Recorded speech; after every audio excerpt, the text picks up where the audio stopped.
আলাইকুম। আজকে চলে আসলাম আমাদের রান্নাঘরে। আমি আজকে ইলিশ মাছ দিয়া কচুরমুখী রান্না করব। আমি কচুরমুখীটা সেদ্ধ করে নিলাম, হলুদ দিয়ে লবণ দিয়ে আমি এভাবে সেদ্ধ করে নিছি, যাতে হলুদও এর সাথে থাকে, লবণও থাকে, মজা লাগে।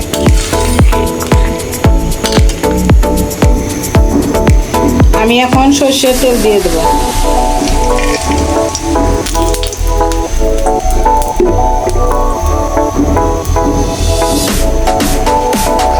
আমি এখন পেঁয়াজ দিয়ে দেবো।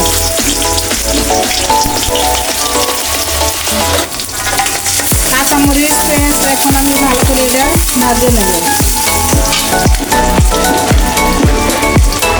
তার সাথে আমি হাফ চামচ আদা রসুন দেব।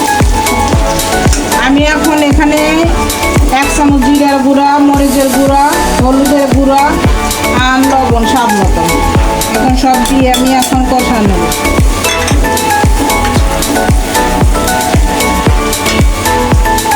এখন আমি মাছটা দিয়ে দেব।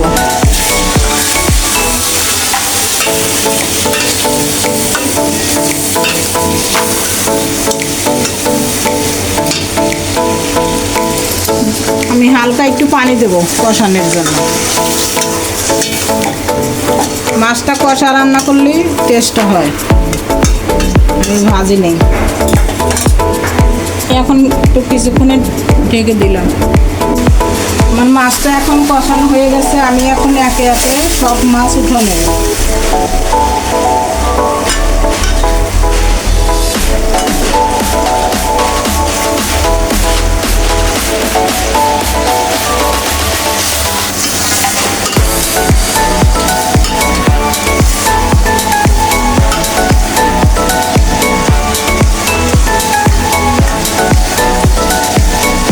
সেদ্ধ করা কচুরমুখীগুলো এখন দিয়ে দেব।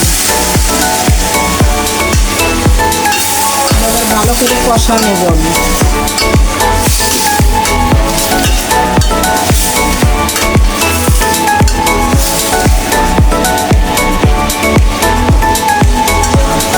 ঢেকে দেবো কিছুক্ষণের জন্য। আমার এখন কচুরমুখী কষানো হয়ে গেছে। এখন আমি পানি দিয়ে দেবো।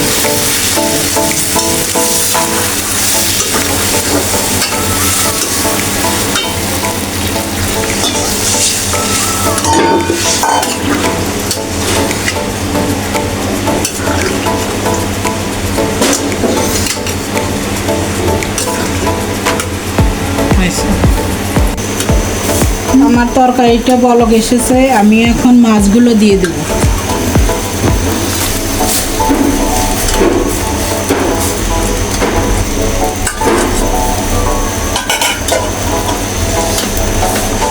আমি আবার কিছুক্ষণ